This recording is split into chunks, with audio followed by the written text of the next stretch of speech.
As you can see, I've been busy taking notes on React Query, which is one of my favorite React libraries. And in this video, I'm going to cover everything you need to know about React Query. And by the time you're done watching this video, I guarantee you're going to love it so much, you're never going to want to go back to the old way of doing fetch request. Welcome back to Web Dev Simplified. My name's Kyle and my job is to simplify the web for you so you can start building your dream project sooner. And in this video, I'm talking all about TanStack Query, which you also may have heard referred to as React Query. Now, if you want an overview of exactly what this library is and what it can do for you in depth, I have a video that covers exactly that. It's great to watch before this video so you can get an idea if watching this long video is actually worth your time and it's something you're going to want to use. But a quick overview of what TanStack Query does is it's an asynchronous state management library. The key behind that is it makes managing asynchronous state, most likely state coming from an API like when you do a fetch request or an Axios request, it makes dealing with that state incredibly easy because it handles caching really well, handles prefetching, it handles all of the updates and getting data from your server. It just makes all of that seamless and easy, and it does almost all the hard work behind the scenes for you. If we scroll down a little ways here, you can see all these different things that TanStack Query is doing for you, and we're going to be covering pretty much all of these in this video. Now to get started, the very first thing I want to do is show you how to get started with TanStack Query in a React application and how you can build out a very basic shell using the most basic features. So the first thing you're going to need is some type of React application. I created a simple Vite app, deleted everything, and just have one single H1, so it's super straightforward. Now to use this, you just need to type in npm I, and you want to type in @tanstack/react-query, and this is going to install the React specific React Query library. Now, if you wanted to use Vue or Svelte, you would need to install the Svelte specific version. Now, the next thing we can do is just add on to that we want to install the dev tools as well. So it's React Query dev tools. These are tools that are built into React Query that just make development a little bit easier and allow you to really see how things are working behind the scenes, which is going to be great for this tutorial video. Now let's just get our application started here. There we go. So that way it'll be rendering over here, and you can see if I make a change, it'll change on the right-hand side of the screen. That is perfect. Now, the very first thing you need to do to get started with TanStack Query is you need to create a provider that wraps pretty much your entire application, or at least everywhere that you plan to use React Query, which, let's be honest, is probably your entire application. So we can come in here and we can do a simple import, and we want to import the query client and the query client provider, and we want to get those from that @TanStack React Query library that we just installed. So this provider is just going to wrap your entire application. So I like to just put it inside my app like this and put my app right there. So this wraps your entire application, and this query client is the actual client that you're going to create. And we can just do that right here. So we can say const query client equals new, query client, just like that.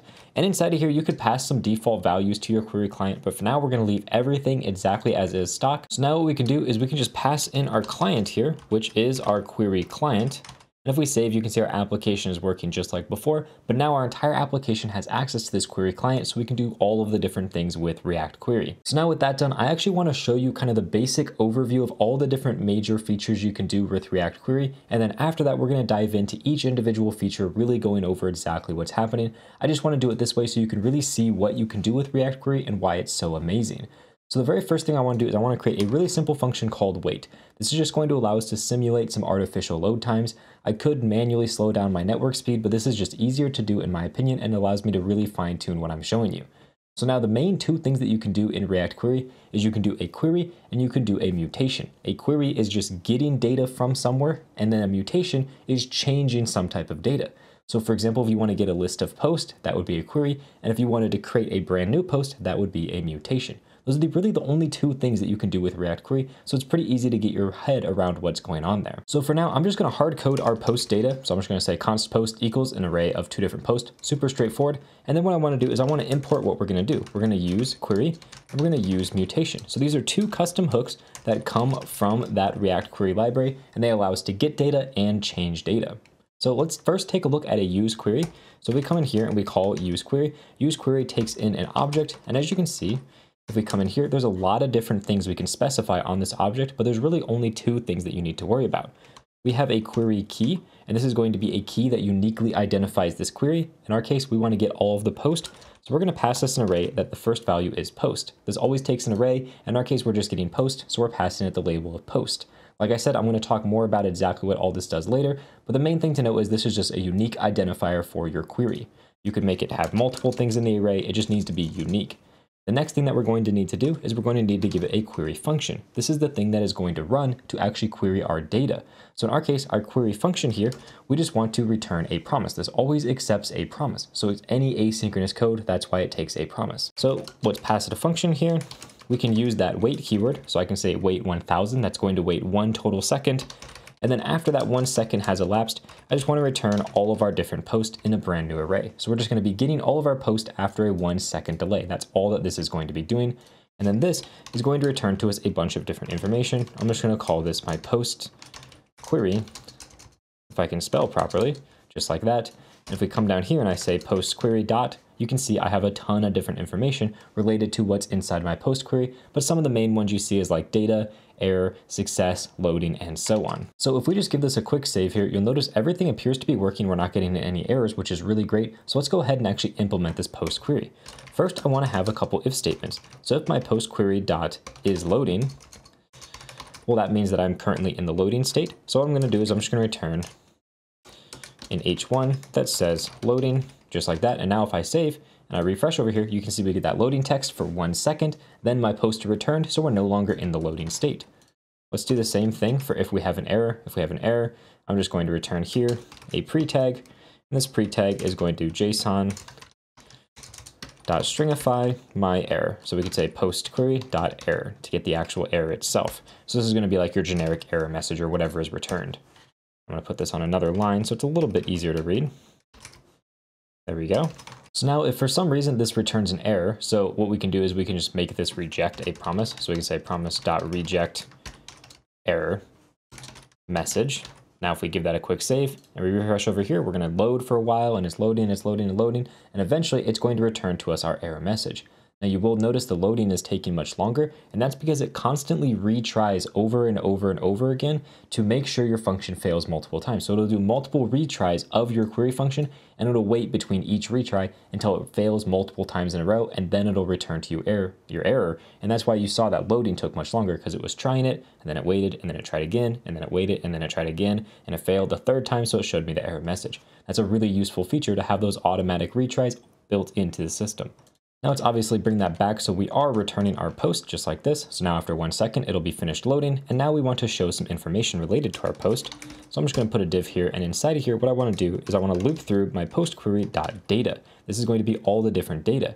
And the important thing to note is that if we're not in the loading state and we're not in the error state, well, that means by default we are successful, which means our data will already be populated for us. So we can just map over this data for each one of our posts. And for each one of our posts, what I want to do is I want to return an element for our post. So let me just get my spacing and everything set up here. So we're going to create a div which has a key, which is going to be our post.id. And we're going to have inside of that a value, which is our post.title, I believe is what we called it. Yeah, post.title. There we go. Close off that div. And now if we save, you can see it says loading, and now it's showing both of our different post 1 and post 2, just like what we have up here. So that's really basically how you do a query. Essentially, you just give it a unique identifier, you give it a function to get your data. Usually this is going to be some type of fetch or Axios request. Then you can check for all your different statuses, and then finally you can show your data down here. And the next thing I want to talk about is how exactly you do a mutation. So we have useMutation here. It works very similar to useQuery. So we can say that we want to have a create new post. So we're going to say new post mutation. I'm going to set that equal to useMutation, and this again takes some objects, but you only need to pass one thing specifically here, and that is mutation function. Just like you have a query function, you have a mutation function, and again, it expects to return a promise. So inside of here, what we want to do is we want to first wait 1000. That's again just going to simulate what would happen if we actually did have a network request, because right now everything is instantaneous. And then what I want to do is I just want to create a brand new post. So I'm just going to copy down this code for exactly what's happening here. And I'll explain it in just a second here. And I want to make sure we pass a title in just like this. So what we're doing in this dot then is I'm just taking my post array, I'm pushing a brand new value inside of that, which has a randomly generated ID, as well as a title, which is being passed into our function. Now the key here about the mutation function is it can take in whatever data you want. It just takes in one single property. In our case, it's a single title, and it's going to be placed right here, but we can make this whatever we want it to be. It's just the singular thing that gets passed to our mutation function. It's always going to be one single value. Then what we can do is we can actually use that mutation at a later point. So we have all of the same is loading, is error, and so on properties and data and such, but the key is we also have a mutate function that we can call on this. So let me show you exactly what I'm talking about. Let's create a brand new button. And this button is just going to have the text of add new. There we go. And when we click on this button, what I want to do is I want to add a brand new thing here. So to do that, what we can do is we can say we have our new post mutation, and we can call the mutate function. And this mutate function is going to take in whatever value we want to pass in. In our case, it's a title. I'm just going to say new post, whatever. We're not going to make it dynamic. It's just going to be a static new post value. And now when I save and I click add new, it's adding a new post. But you'll notice nothing is actually happening. It's not showing up on my screen. You will be able to see if I just do a quick console.log of our post array here, you will see that it does show up. So if I just do this, refresh my page, give it a second to load, click add new, you can see right here, it's showing up. We have that brand new value that has the new post showing up inside of here, but it's not showing up on our actual post list. And the reason for that is because of the way that caching and everything works inside of React Query. To make this a little bit easier to understand, what I want to do is just refresh this real quick. We'll go back over to our main page here, and I actually want to show my dev tools.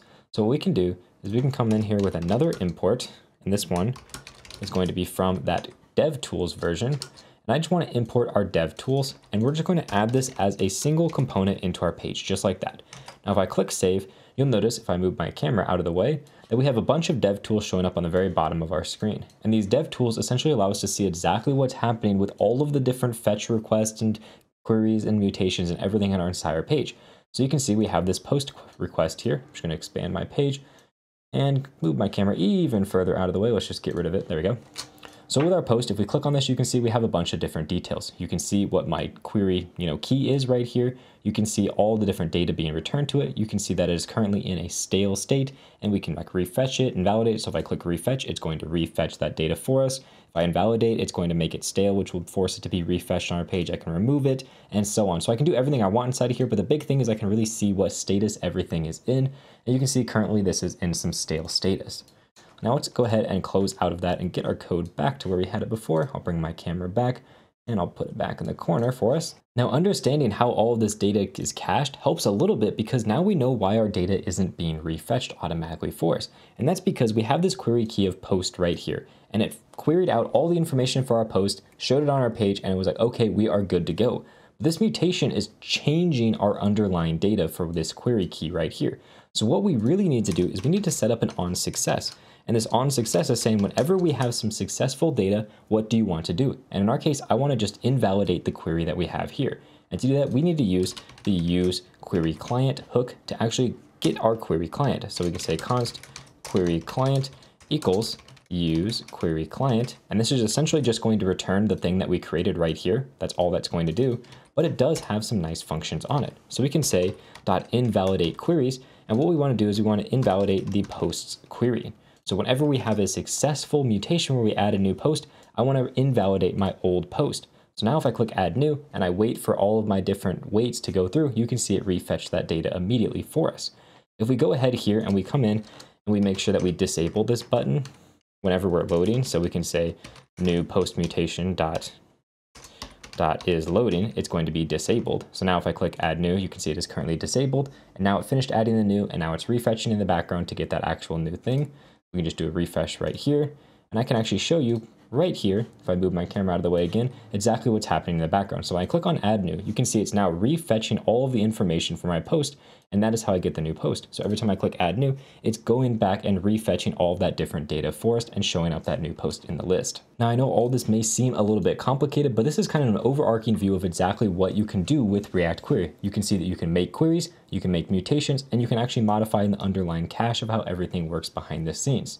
Now the next thing I want to talk about is specifically everything to do with useQuery. That'll make a lot of what we've gone through understandable a little bit more, and I'm going to go really through the nitty-gritty of all the different possible things you can do with the useQuery hook. Now the very first thing I want to talk about when talking about this useQuery hook, we can just get rid of all the stuff from mutations because we don't need any of that right now. The thing that we want to understand is how exactly this query key works. That's one of the most important parts of the entirety of this useQuery hook. The key about this key is that it must be unique for the actual query you're making. So in our case, we're querying all the posts, which is why we called this post. But what happens if we were getting one individual post? Like let's take a look at some URLs. Let's say we wanted to get the URL /posts. We wanted to get the URL /post/1 to get an individual URL. Let's say that we wanted to filter our post by author ID, where author ID is equal to 1. And let's say we wanted to also get all of the posts that have a specific comment. So we'll say all the comments for that specific post. How exactly would we write query keys for all of these? Well, the thing that I like to do, in my opinion, is I like to break apart my URL. Every time I have a slash, I like to think about that as a new element inside my array, and then I just pass the value into it. So this one right here would look like this, where we just have our post. Pretty straightforward. That's exactly what we've done here. This next one here, I would have that same slash post at the beginning, but I would also put in my ID of one here. So like you may have something that's like post.id that you'd put inside of the array just like this. For this next one, it's going to be pretty similar, but whenever I have filtering that I do like this, I like to put it inside of an object. So I would say like author ID is 1, or whatever it is. So we'll just say like 1 like that. That's going to be the filter that I use for this one. And then finally, this very last one is going to be very similar to what we did up here with our post ID, but I'm also going to put my comments on the end of it. So this is kind of like the style that I like to use.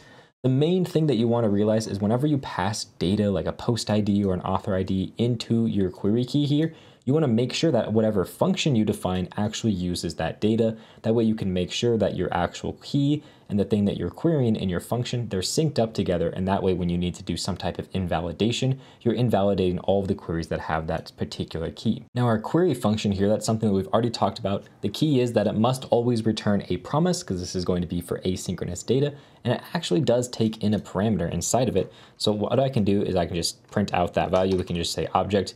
And then in this .then here, I can just print out that object. So you can see exactly what's being returned here. Console.log object, there we go.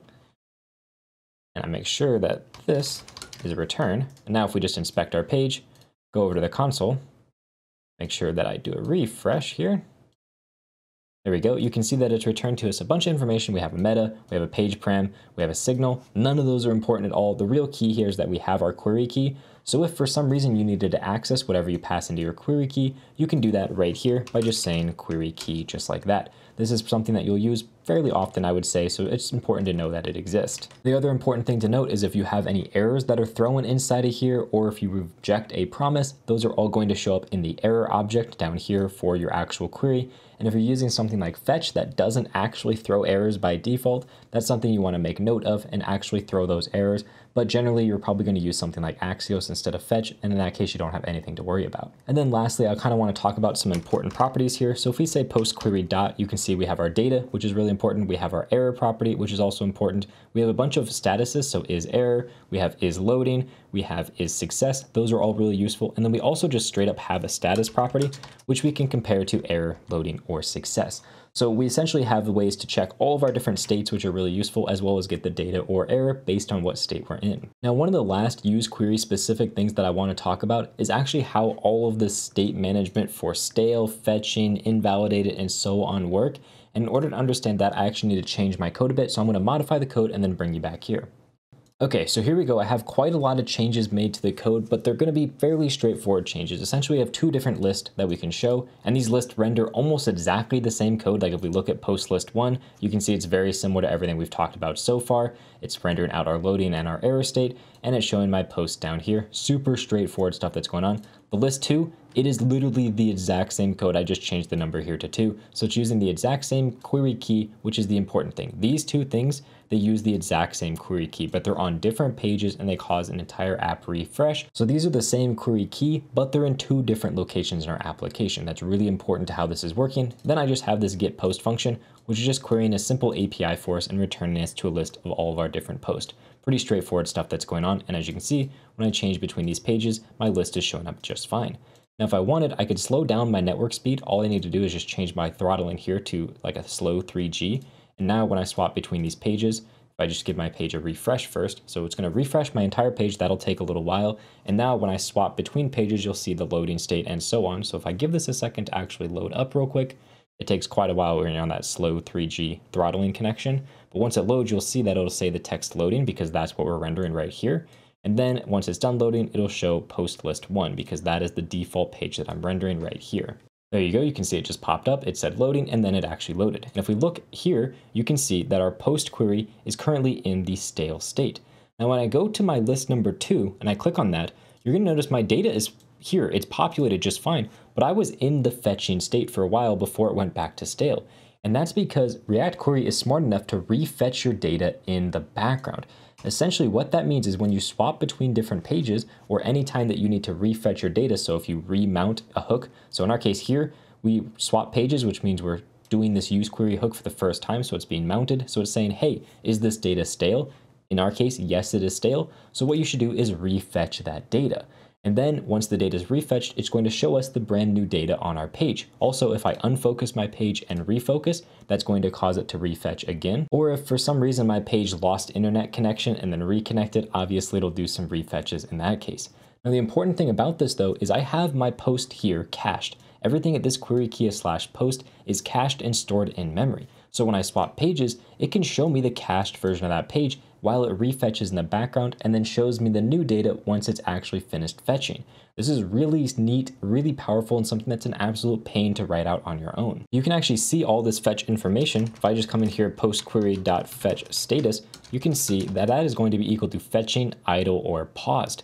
And the way that this fetch status works is anytime that you are refetching your query, it is going to be in that fetching status.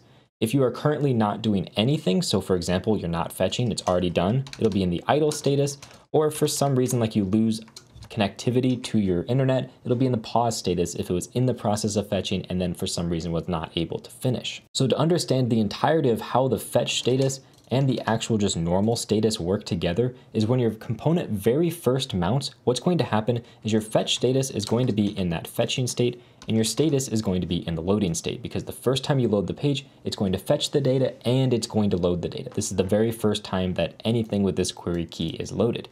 Then if your data comes back successful, this is going to change to success, and this will change to idle, while if it's an error, this will change to error. And the data or error property will be set accordingly depending on if you have an error or a success.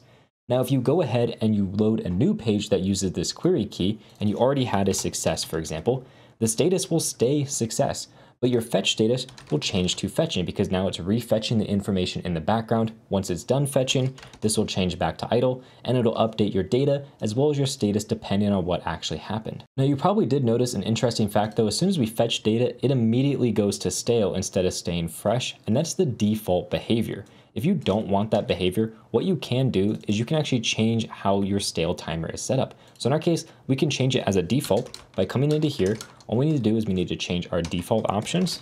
We want to change our default options for whenever we're doing a query, and we want to change the stale time. And this is going to be in milliseconds. So if I just do 1000 times 60 times 5, what that's going to essentially do is tell us that we don't want our data to go stale until it's been in our cache for over 5 minutes. So now, if we just give this a quick refresh here, it's got to refresh everything. I'm just going to inspect my page and turn off all my throttling so it can go back to a normal speed. Now you can see that our data is currently fresh. And when I change pages, you'll notice it never actually goes to this fetching state. It stays in the fresh state until it actually becomes stale. And that means it has not been fetched for however long my stale timer is set to, which we can set here, or if we want, we can set it specifically on an individual query. For example, if I wanted this one to go stale after 1 second, I would do it just like that. Now, the final important thing to understand about fetching is you can actually manually cause something to refetch on its own. So let's put this back to exactly what we had before. And let's say I wanted to refetch some data every so often. What I could do is I could set a refetch interval and just give it a time. So let's say every 1 second, I want to refetch my data. So if I'm on post list 1, it should refresh every single second. And you'll notice it briefly flashes over to fetching every single second, and it's getting that data and over and over and over again. Every second it's refetching that data for me. Now, the final basic feature of useQuery I want to talk about actually requires me to change my code yet again. So if we look back at our app, we have a brand new button here for going to our very first post. So the post with the ID of 1. And if we look at that post function here, you can see that we have a post query, which is getting a single post from a get post function, which is stored inside of our API, super straightforward. You'll notice our query key now contains that ID, which is really important. So this is separate from our original post. And you can see here we have a user query, which is commented out for now. We have some data about our post, super simple loading status. We have our title showing up, our body, and then we're trying to render some information about our user. The reason we're doing this is because by default, our post doesn't have the user's name. It just has the actual name, or it has the ID of the user. So what we can do is we can print out post.userid, just like that. I think that's what it's called. Yeah, user ID. So if I do postquery.data.userid and I save, go to my first post, you can see we are trying to get the user with the ID of 1. Well, I want to get the name of that user, which requires me to query my API. But the problem is I only want to run this user query after my post query has finished, because otherwise I don't have a user ID to reference. That is where the enabled key comes in. So what we can do is we can say enabled, and we can either set this to false or true, or an expression that evaluates to false or true. So what I can just do here is I can say that I only want this to be enabled when this is not equal to null. So whenever I have a user ID, then I actually want to be able to run this function. Otherwise, don't run this at all. And now if I just comment out the rest of this code, you can see this is going to work fine. If I save, you can now see, if I get rid of that user ID, it's showing the actual name of the user. So it's first making this query, and then it's making this query. And we can actually see that if I just slow down my page. So if I go to inspect, change my network tab here to be a slow 3G again, just like that. And actually, let's make it no throttling, refresh our page, then we'll go slow. I click over here, you can see we're loading our entire post. Now it's loaded, so now we're loading our user information, and now that user information is loaded. So it's doing one after the other in order. I really love this enabled key because it makes sure that you only render queries when you want them. So if one query depends on another query, you can really easily do that with enabled. Or if you just want to disable a query for some reason, you can do that as well. Now that covers everything you need to know about useQuery, at least the basics. So the next thing I want to talk about is useMutation, which luckily there's a lot less that we need to cover. So again, I've modified our code a little bit. If we go to our app here, you can see I've added a button for going to creating a new post. When I click on this, you can see we get a page that accepts a title and a body, and we can click the create button to actually create a brand new post for us. If we go to this create post page, it's pretty straightforward. We have our title and our body reference. We have the mutation here, which is just calling create post, and this create post function. All it does is it calls out to our API and creates a brand new post. Really super straightforward. All of these different functions, they're just calling our API. That's all that they do. And then what we do is whenever we submit our form, we're just calling the mutate function of our create post mutation. And down here, if we have an error, we're rendering out that error. We're making sure that if we're in the loading state that we render out specific text, and we make sure our button is disabled. So really straightforward stuff. This is a super basic form, and we've kind of already covered this at the very beginning of the video, but I want to go a little bit more in depth on everything you can do with useMutation. So like I mentioned, you only need one property for useMutation, and that is your mutation function. This is very similar to your query function. It must return a promise, and that's really all you need to know. And this also accepts a first parameter, which is going to be whatever variables you pass to create post. So in our case, we just do something like this. There we go. Whatever I pass in here, some variables, that is going to be the very first thing that gets passed into my mutation function. So down here, when I call that mutate function, right here, you can see I'm passing in an object with a title and a body. That's what this variables right here is going to be. Now I'm just going to put this code back to what it was before. It's a little bit more concise, a little bit easier to read. There we go. That's all going to work exactly the same. Now the key here is that we have some different things we can pass in here. So for example, we have an on success. This is going to happen anytime we have a success. This is going to take a function that has our data. It has our variables, and this variables is the same variables that you pass to mutate. So it's just whatever you pass to mutate. And then we are going to have a context as well. I'll talk more about context a little bit later, but for now it's really not that important. It's just something that you can save and store across all of your different mutates. For example, I can set a context like this. So on success, we obviously know what that is. We have an on error, which is the exact same, but we have error here instead of our data. We have an on settled. This is kind of like finally, if you're used to promises, this is going to take in our data, our error, and then our variables and our context. And then finally, we're gonna have an on mutation, or an on mutate, sorry. This one's a little bit interesting because all it takes in is the variables, just like this. And this is actually going to be called before your mutation function. So if you have both of these set, the on mutate will be called first. And this is generally where you're going to set your context. So if I come in here and I just return like something that says hi, bye, and then I have an on success, and I get that context. So I make sure I go data, variables, context, and I console.log my context. That context is going to be whatever I return from on mutate. And we can actually see this happening. If I just come in here, inspect my page, go to my console, you can see there's nothing in it currently. If I click create, you can see it's logging out hi bye, and that's because that is my context variable, which is set as the return value for on mutate. So on mutate is really great if you need to do something before your mutation function, or if you need to set some data inside your context. Another important thing to note about useMutation is if you make your mutation and it fails, it doesn't do any type of retry like you would normally get with a query. This is to make sure that you don't accidentally, create 7 posts if it retries 7 times, even though it returns an error if it still creates it on the back end. Generally, this is a good thing, but if you want, you can pass retry and, say 3, and now it'll retry 3 times before actually showing as an error. Generally, I wouldn't do this with mutations though. And the next thing I want to talk about is important properties on the create post mutation object. So we have our data. So if for some reason your API returns some type of data, that's going to be available right here. We have an error, pretty self-explanatory. We have our status, and our status is going to be set to a few different properties here. We have error, we have loading and success, just like with query, but we also have idle, and that's because the mutation can be waiting to happen. Because in our case, the mutation doesn't do anything until we hit create, so it's going to be in the idle state until we actually hit create. We also have Boolean versions of these, so we have like is idle, we have is error, and so on, is success. Those you can use as well. And then finally, the very last thing I want to talk about is the mutate function, which we already know, super straightforward. That's just what you call if you want to mutate. But we also have an async version, and this async version actually uses promises. So we have .then here, and we can do a .catch and so on. So if you need to do specific things when you mutate, you can use the mutate async instead if you really want. Another thing to note about the mutate function is, let's say you pass it an object, it also takes a second object, so you can do things like on success or on error in line for each individual mutation that you're doing. Generally, I find that I don't need to do it this way, and I prefer to set my on success in my actual create mutation here.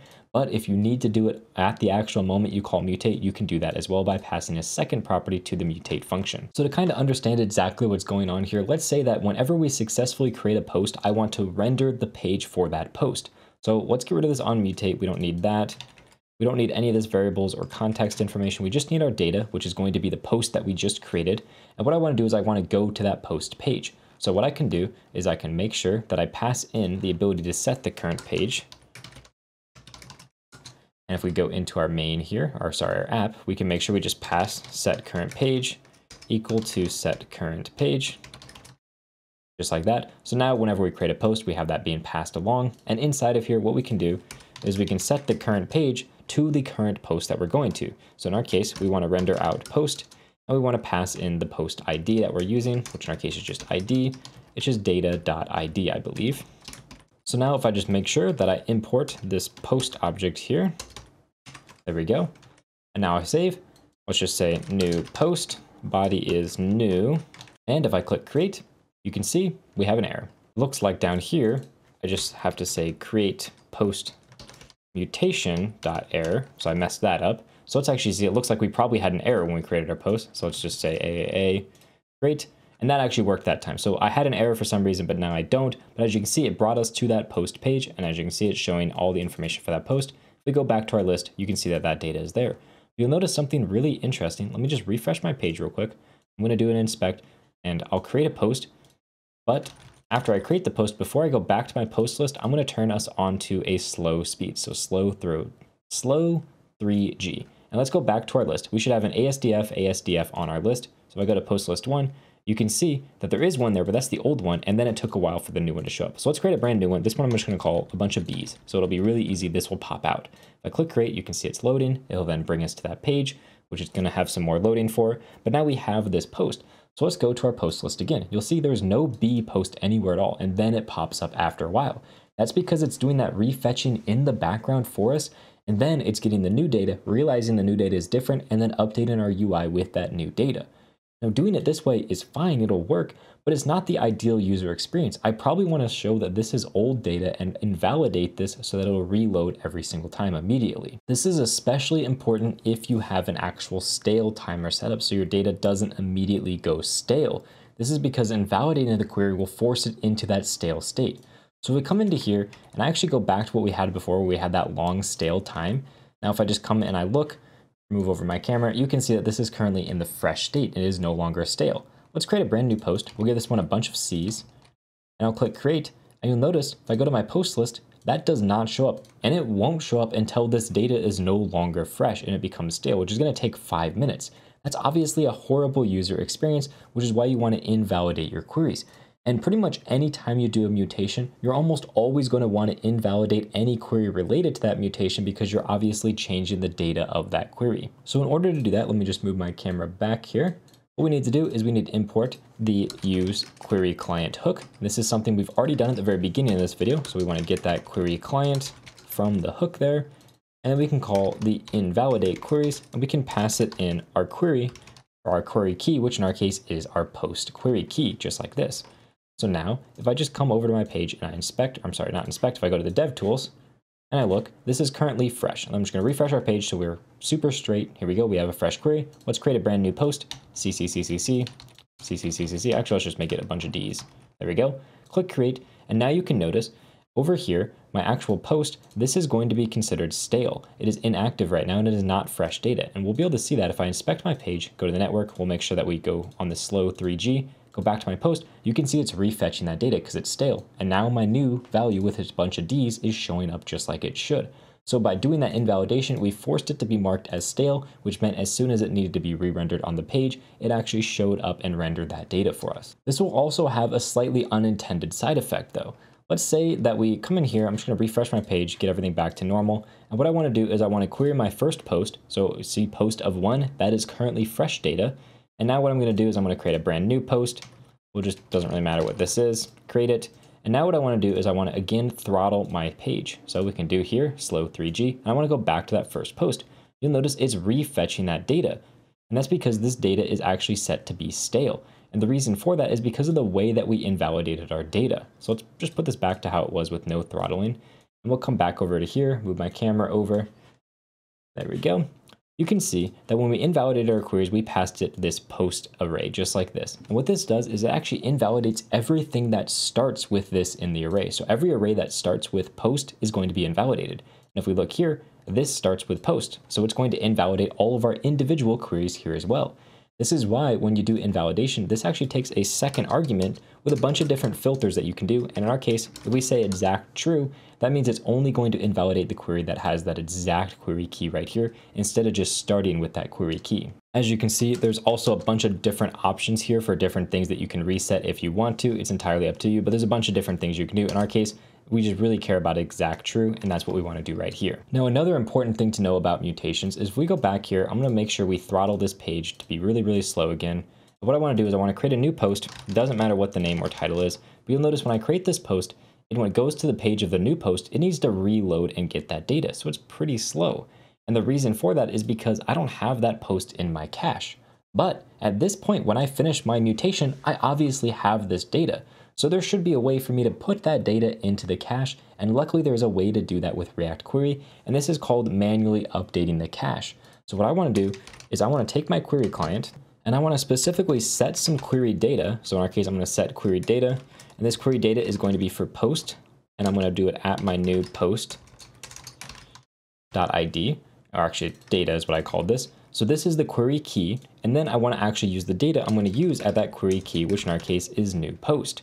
So now what I've done right here is I've created a brand new post inside of my query. So what this one line of code does right here is it allows me to create a brand new entry in my cache that is pointing to this query key with this data. So now if we just make sure that we're still throttling our page over at our network, we're in the slow 3G, let's go over to create a brand new post. I'm going to create a brand new post, doesn't matter what the data is, and when I click create, you can see it takes a while to load, but as soon as it gets to this page, you can see the data shows up immediately. Actually, it looks like we had an error. If we go to our console, you can see new post is not defined. This should say data instead. There we go. So let's try that again. Let's click create, give it a second to load everything, and then you can see when it gets to our new page, it'll actually show the data instantaneously.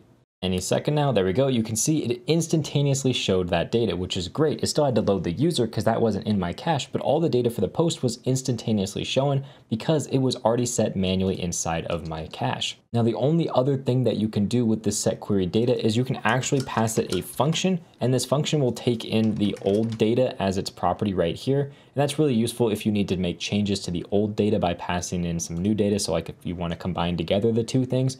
The only key here is that you need to make sure that you don't change the old data. You can't mutate it. It must be immutable, just like when you're working with React State. So that's one other thing you can do, but most often you're probably just going to be passing in the data just like this. Now, the next thing I want to talk about is pagination as well as infinite scrolling. And first, we're going to be talking about pagination. So if we go over to our app, you can see I've created a brand new page called post list paginated. And if I go over to that page, this is very similar to the code that we have for our normal post list. As you can see, if we scroll down here, our data for our post is rendered out exactly the same. You can see our post list paginated is showing up right here. The only difference is very few things instead of how we actually use our query. So you can see the very first thing of note is that when we're doing our query key, I'm passing in a page as an object here. And that's because when I'm on my paginated page here, if I just click on this, let me make sure this works. Looks like I just need to come over here and make sure I import this. There we go. So now if I go over to this page, you can see it's showing 2 at a time, and I can go next, next, next, and so on, and previous, just like that. Everything's working just fine. So if we go back to this post list paginated, the main difference is I'm passing in the page as part of my query key, because obviously I'm changing the data. And you'll also notice that I'm passing in this keep previous data key here. And the reason why this is really important is it's going to show my previous data while it's loading the new data, which is really important. This will just make it so if I just refresh here, go back to this, when I click on next, it won't show the loading state, it'll still show my old data. And to make sure we can see that, I'm going to comment out this little bit of code here, but you can see as I click next, if I slow down my page speed, so we'll just go down to throttle this. If I click next, you can see the old data is still showing up, and then the new data shows up. Still shows the old data, and then boom, the new data pops into place. And obviously if the data is cached, it'll show up immediately. So that's really useful. Now, if I bring this line back in that I commented out, you can see here when I click on next and go to a new page, you can see it's showing that I have the previous data being loaded right there. And that's just because I have this Boolean called isPreviousData. This will show up when it's loading the previous data, or when it's showing the previous data and trying to load the next data. This will be true. So I'm just showing that that does right here. Really though, that's the only thing that you really need to worry about for this.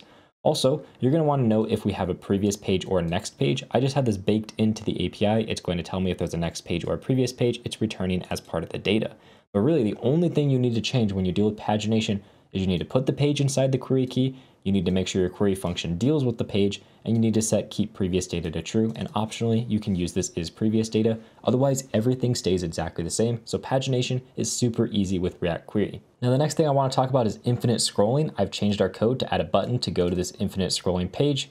And the code for this is slightly different, so I'm going to take a look at it in depth. But if we just come to that infinite scroll page, you can see we can click load more, and it's going to constantly load more and more data for us. Looks like there's a slight bug in my code here. The page param should be set to 1 by default, not 0. Let's just refresh that, go back here. You can see now it's working just fine. It's constantly loading more and more data. And if we slow down our page, we can actually see what's happening behind the scenes. If we click load more, you can see it says loading. And then once that's done, it'll show the data and so on. And it'll do that until we run out of pages on our thing to load. As you can see right here, I ran out of pages, so there's no more buttons showing up. If I move my camera, you can see what exactly is going on. So to understand how this code works, we need to use a different query here. We use the useInfiniteQuery hook instead of the useQuery hook. And this hook is very similar. It still takes in a query key. It still takes in a query function. Those are exactly the same. But the biggest difference here is it needs to take in a getNextPage param. And this is just a function that returns to me what the next page is. And that is being returned by my API. So this will take in our previous data, which is the data for our API call that's currently rendered on the page. And we just return whatever we want. So in our case, I'm just returning the next page because that's returned by my API. It actually returns what the next page is. Another important thing to note is our query function now takes an additional object inside of it, which is our page param. And this page param is just whatever is returned by getNextPage param. So we can use that when we get our post page. I'm just using that paginated request. So to really understand what's going on here is whenever I try to load the next page, what happens is it calls this function and gives me a page number for what the next page is. It then passes that into my query function right here is this page param, and I use that to actually get my next page of data. So that's where the biggest difference with calling useInfiniteQuery comes in. The other big difference is how you actually use the data. So we have our typical status error data. Those are really normal, but we also have this isFetchingNextPage, hasNextPage, and the fetchNextPage function. This fetchNextPage function is just what you call whenever you want to get more data. So on our button, we're calling that function right here. The isFetchingNextPage is like our loading state to determine if we're loading our data. And then finally, our very last thing, hasNextPage, just determines if we have another page. So if this returns to us undefined, that means we have no more page. So this will be set to false. Otherwise, if this returns any value, it'll be set to true. Another important thing to note is our data property is slightly different than it used to be. It's now broken up into pages, and each page represents the data for that individual page. So we have pages being shown, as well as we have here page params, and that's the actual param we got for the individual page. So this would be like 1, 2, 3, 4 for what page number we're on. It's just the thing that's returned from right here.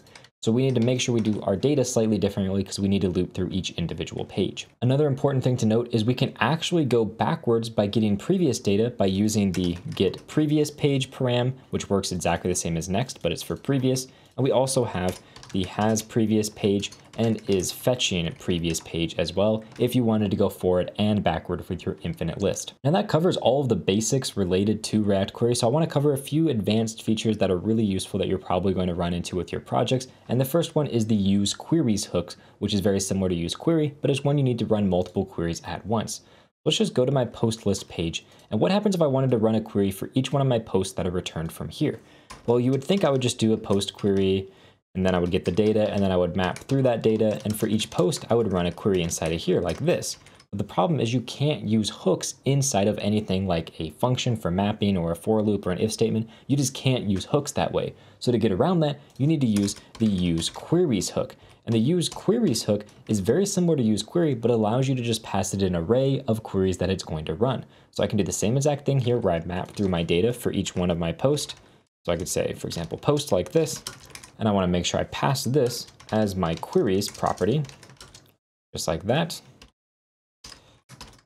There we go.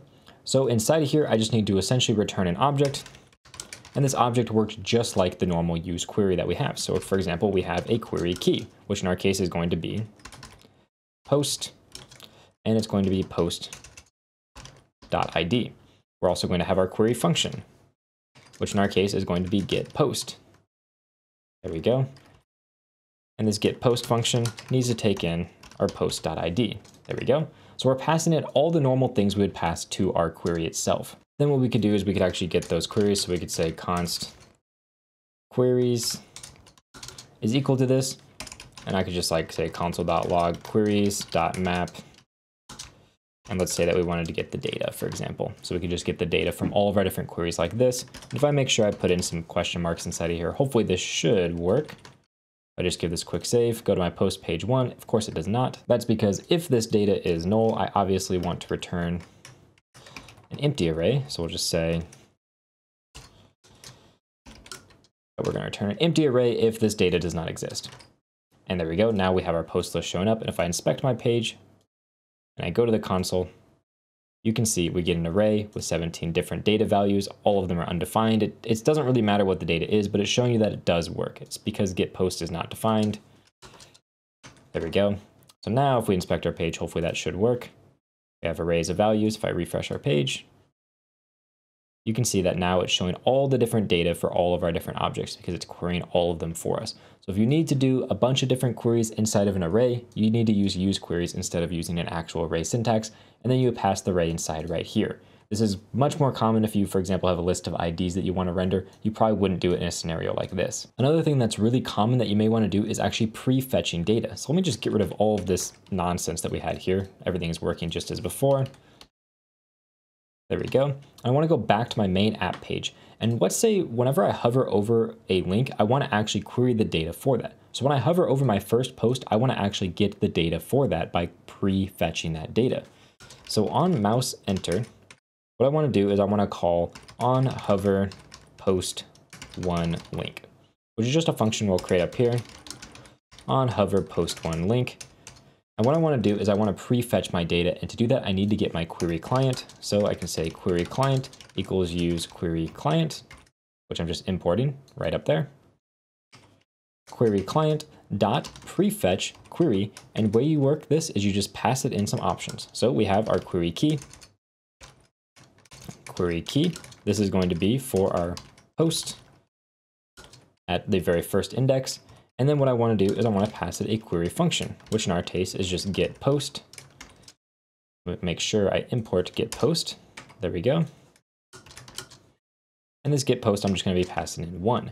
So what this is going to do is it's actually going to prefetch my data. So essentially it's going to pre-populate the data inside my cache whenever I hover over this link, which is when I call this function. So to see this actually working, let's go ahead and open this up. I'll bring my camera out of the way here. And what I'm going to do, refresh the page so we have a fresh slate here. I'm going to hover over first post. You can see it immediately fetched that data. It showed up right here. So now when I click on that page, you can see the data is already there. It doesn't need to refetch that data. This is really useful because you can actually say, oh, is the user going to need this data soon? Well, I'm going to prefetch it in the background for them. That way, when they go to that page, it's already going to be in the cache and loaded for them. Now, the final thing I want to cover is how you deal with initial data and placeholder data. So let's just go over to my post list that we have right here. And what I want to do is I want to say that we're going to have some initial data. So I can just pass in initial data here. And let's say my initial data is going to be an array. It's going to have an ID of 1, and it's going to say a title of initial data, just like that. So now if I go to my post list 1, just refresh my page, you can see it first shows my initial data. You'll also notice it's not actually doing any other fetches. And that's because when you set initial data, that's saying that this is legit valid data and it's being stored in the cache, and this data is no longer stale because we have that stale timer. So as you can see, this data is actually set to fresh right here. That's really important because if you put placeholder data inside of there, like we've done in this case, it's going to persist as part of your cache. So if you want to use placeholder data, just set placeholder data instead. And now if we refresh our page and we make sure that we throttle this to be a little bit slower so it's not quite so fast. And let's move this over here. There we go. So if we refresh our page, it's going to take a while for it to load for the very first time. But what you'll notice is that it's first going to show us the initial data, and then it's going to load up our post, and then it'll show us the actual data from getting the post. So first it'll show placeholder, and then it'll show the newly fetched data. That's the difference between placeholder and initial data, is placeholder data will be immediately replaced by whatever your query is. It's essentially always marked as stale, while the initial data is going to be served and saved inside of your cache, and it's going to be marked as fresh if you have some type of stale timer set up. So now that that finished loading, you can see we had our initial data there very briefly, and then it actually showed our current data that is being rendered. And that's all you need to know about React Query. Now, if you enjoyed this video, you're definitely going to love my full React course where I deep dive into React just like this, but everything you need to know about React. That course is going to be linked down in the description. I highly recommend you check it out. With that said, thank you very much for watching and have a good day.